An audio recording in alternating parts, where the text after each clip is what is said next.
Over then to Parliament then, or where Parliament will be held today then, as Finance Minister Enoch Godongwana delivers his third fiscal policy framework this year. While a VAT hike is off the table, South Africa is still bracing itself for a possible triple hit. There could be fuel levy increases, reduced medical aid credits, even a tax bracket creep could still be in play. With pressure mounting, civil society as well as industry voices are calling on government to think twice before making changes that could tighten that squeeze even further on who are already stretched consumers. Aldrin joining us, of course, from what is a makeshift parliament ultimately then this morning. Aldrin, a little bit earlier, you had been speaking then to some of the parties that will be want to really try and find a solution to this. There seems to be a lot more concession into what exactly went forward, but I guess it was all about collaboration from the start.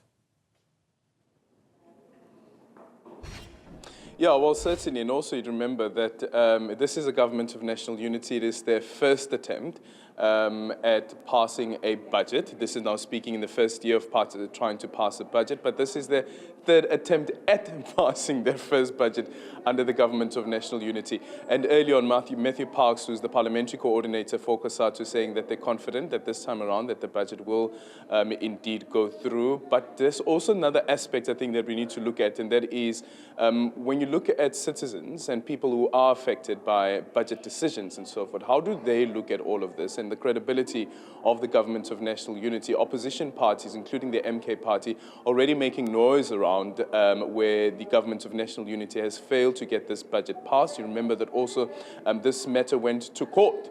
And there was an out-of-court settlement with the EFF as well as the Democratic Alliance. The Democratic Alliance, of course, being a partner of the government of national unity, taking that matter before the High Court here in the Western Cape. An out-of-court settlement, but that has now brought us to where we are currently at. And this is at the ICC, the makeshift parliament, as you've indicated. This is where the parliamentarians will be meeting to hear the Minister of Finance, Enoch Godongwana, deliver that speech once again.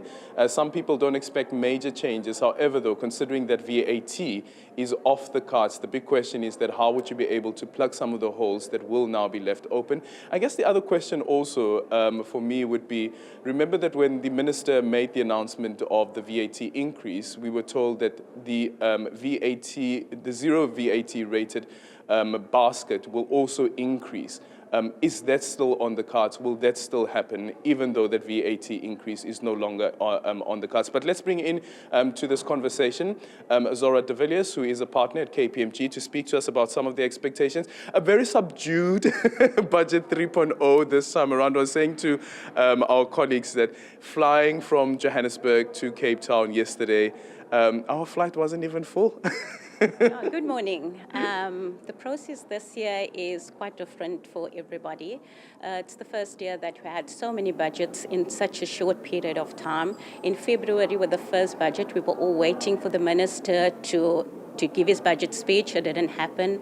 It was postponed until March. And then in March, the 0.5% increase in VAT proposed for effective this year, 1st of May, and another 0.5% next year. A month later, in April, that was taken off the table. And here we are in May with our budget 3.0 to see what is on the cards today. So where is the minister going to get the revenue from, as you say, to plug the holes to cover the budget deficit? He can only look two ways. It's either our tax revenues or it's the expenditure side. Now we've seen with all the uproar with the VAT increase, it is unlikely that any of our taxes will be increased this year. And also there's just no appetite in our country for any increases in tax rates. So we don't foresee any major increases. In fact, no increases in any of our taxes. What will happen, we do think he will maintain what was in the March budget in terms of fiscal drag.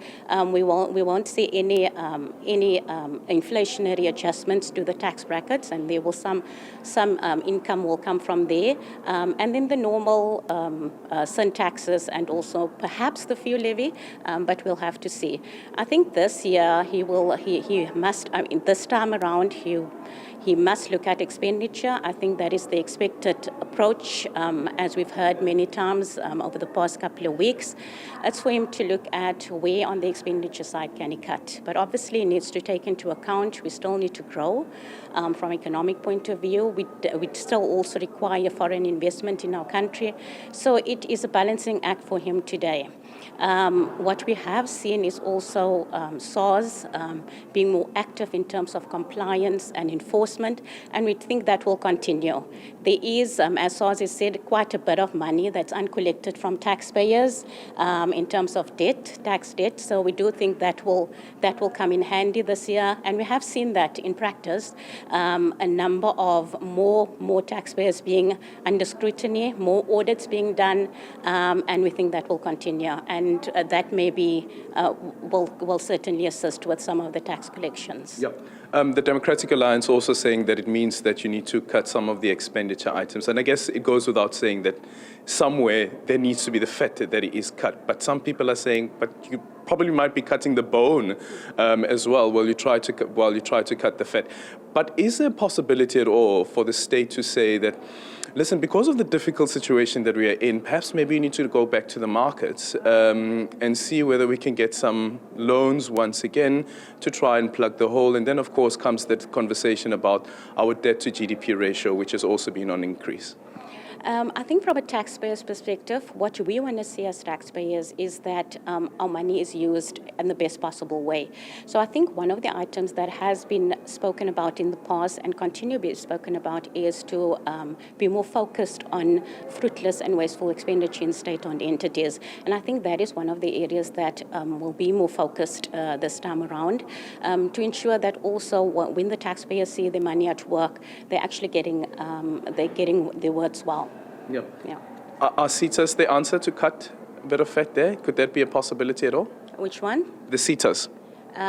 We'll have to look, but I think everything is under discussion today. But we have to maintain our growth, so he needs to be careful on that side, and also foreign investment.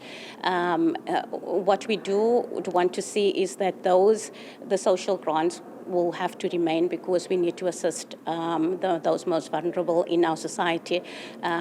He needs to sharpen his pencil, I think, for today's one. But he needs to look at all the expenditure and ensure that he does not impact our growth in the country, as well as finding the money somewhere to cover the deficit. Yeah. And speaking about investment, the president is in the United States, of course, right now. World media will be on our president and President Donald Trump as well. I wonder whether that could be a window of opportunity for the president, maybe to appeal to investors as well, to speak about why South Africa is open for business, and perhaps maybe some of the changes that will be taking place. If we speak, for instance, around Operation Vulindlela and so forth, to say that, listen, come to South Africa. We're also saying that we are going to pump up our infrastructure spend as well. It is an opportunity, but we first need to get our own house in order to attract those investments into South Africa. Okay, thank you so much for your time.